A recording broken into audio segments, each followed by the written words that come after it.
Talvez alguns pastores vão dizer assim, não, mas é só o Espírito Santo por ele mesmo. Não, mas é o Evangelho que é a luz. É o Evangelho que onde ele chega, a mensagem salvadora de Jesus Cristo, onde ele chega, ele transforma. Onde ele chega, ele muda a situação. Por isso que a Bíblia diz assim, aquele povo que andava em trevas, ele viu uma luz. Mas Jesus, ele não está aqui. Mas ele chega em cada coração através do Evangelho. A Bíblia diz lá em João 8,12, que nós lemos hoje, diz assim, eu sou a luz do mundo, quem me segue nunca andará em trevas, mas terá a luz da vida. A segunda coisa que o Espírito Santo faz, ele varre, isso é, ele esquadria, ele mede o coração das pessoas através do quê? Através do Evangelho. Varrer, o que é? Limpar. E a limpeza, ela vem como? Ela vem através da palavra de Deus. Você vai falar, mas o que é isso? Lá em João 15,13. Vós já estáis limpos pela palavra que vos tenho falado. É a palavra de Deus que purifica. É a palavra de Deus que vai lá e transforma a vida da pessoa. Não adianta a pessoa vir falar assim, mas foi uma coisa que eu tive assim. Não, se ele não conhecer a palavra de Deus, como nós temos a palavra que liberta. É a palavra que limpa. Pedro também, num determinado momento, ele fala que quer que seja limpo, mas a palavra é que limpa. A palavra de Deus é que limpa a pessoa. Por isso, a importância de pregar a palavra. Não como estratégia humana, não com um show, mas sim crendo simplesmente na eficácia da palavra de Deus e a ação do Espírito Santo no coração dos ouvintes. Pois o Evangelho é o poder de Deus para a salvação de todo aquele que crê. Então, quer dizer, não tem jeito. Se você falar assim, bom, eu quero alcançar as pessoas, e agora eu tenho que anunciar essa palavra, mas a palavra em si não é suficiente, esquece. Você vai fazer poeira, você vai levantar o pó, mas você não vai conseguir grande efeito. Lá em Romanos 10, 14, ele diz assim, como, porém, invocarão aquele que não creram? E como crerão naquele a quem não ouviram? E como ouvirão se não há quem pregue? E como pregarão se não forem enviados? Como está escrito, quão formosos são os pés dos que anunciam as boas novas. Mas nem todos obedeceram ao Evangelho. Pois Isaías diz, Senhor, quem acreditou na nossa pregação? E assim a fé vem pela pregação, e a pregação pela palavra de Cristo. Mas eu pergunto, porventura não ouviram? Sim, por certo. Por toda a terra se faz ouvir a voz de Deus e as suas palavras até os confins da terra.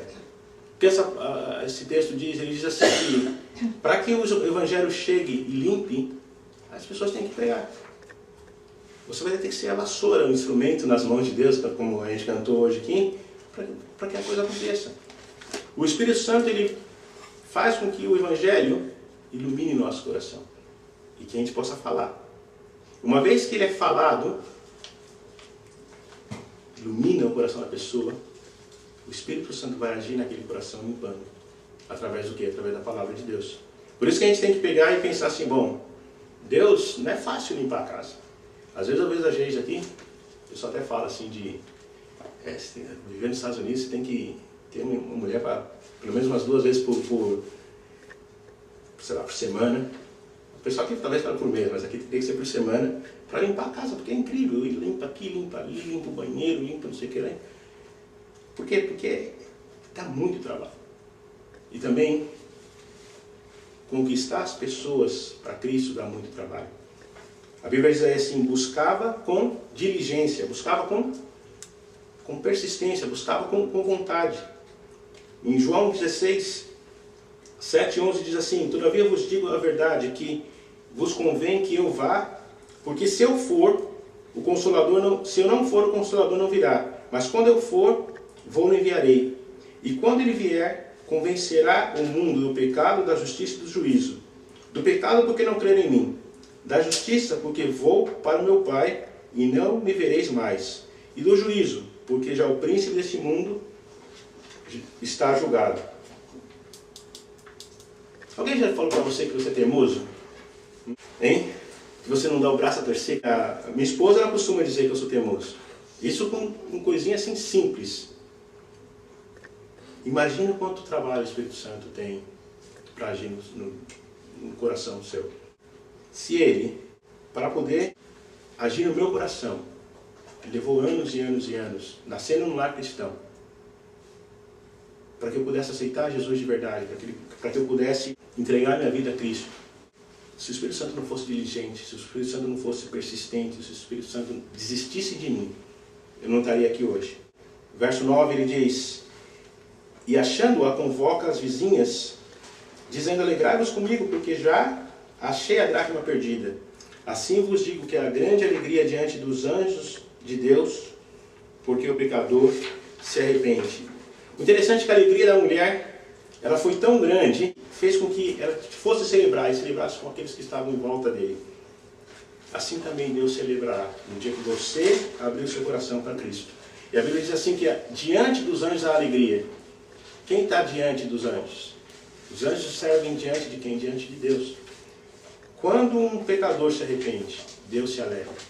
E os anjos se alegram porque Deus se alegra.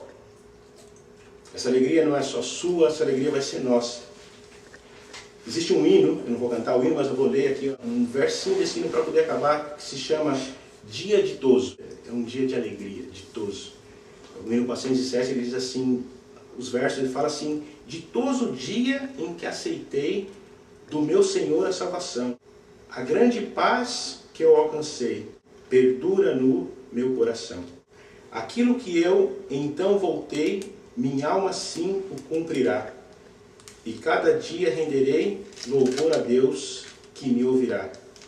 Exulta, pois, no meu coração, no Filho do Supremo Deus, porque te deu a redenção e trouxe-te perdão dos céus. E o refrão desse hino, ele fala assim: que prazer eu senti no dia em que me converti. Agora sinto o seu amor e segurança, paz e fervor. Sou feliz, tão feliz, pois em Jesus me satisfiz. Sou feliz, tão feliz, pois em Jesus me satisfiz. Se você, meu amigo, se sente sem valor, se sente infeliz, mesmo que você pareça ter valor diante dos homens, mesmo que você pareça ser um cara legal, uma pessoa cheia de, talvez, de dinheiro, bens materiais, mas no fundo do seu coração, você é como aquela moeda perdida sem valor, você tem que aceitar Cristo. Você tem que deixar que o Espírito Santo ilumine o seu coração. Você tem que deixar que a palavra de Deus venha e transforme o seu ser. E para finalizar, em Romanos 12, de 1 a 12, diz: em geral, essas moedas é a pessoa que estudou, é a pessoa que se acha sábio e tem muita dificuldade de aceitar a palavra de Deus, porque ele fala: não, isso aí não é para mim. É aquelas pessoas que às vezes cresceu na igreja, mas não teve uma conversão verdadeira, vai para uma faculdade e fala: bom, essa coisa de crente é coisa de pessoa inculta, pessoa que não tem conhecimento, não tem cultura. Em Romanos 12, Paulo escreve e diz assim: e não sede conformados com o mundo, mas sede transformados pela renovação do vosso entendimento, para que experimentei qual seja a boa, agradável e perfeita vontade de Deus. Aquela moeda estava jogada no chão, aquela moeda estava perdida. Aquela moeda, para os homens, ela deveria ficar ali jogada, porque ela não tinha valor nenhum, segundo o valor dos homens. Mas Cristo disse: não, aquela moeda tem um valor especial para mim, porque ela pertence a mim. Por isso eu vou fazer o quê? Vai dar trabalho. E o trabalho de Cristo foi morrer na cruz para salvar. Portanto, não ache nunca que você não tem valor. E entenda sempre assim, de que não é uma questão de o que você faz para que Cristo possa te salvar, mas é uma questão de o que Cristo fez para você poder ser salvo. E você abrir o seu coração para Ele. Ainda que você esteja lá na escuridão, ainda que você esteja lá no meio do pó, Jesus, Ele envia o Espírito Santo ao mundo, para que diligentemente, com vontade, com persistência, sem desistir, Ele vá atrás de você. Só que você tem que abrir a porta do seu coração. Se você não abrir a porta do seu coração, se você não transformar e não entender qual é a perfeita, boa e agradável vontade de Deus, você está perdido. Amém?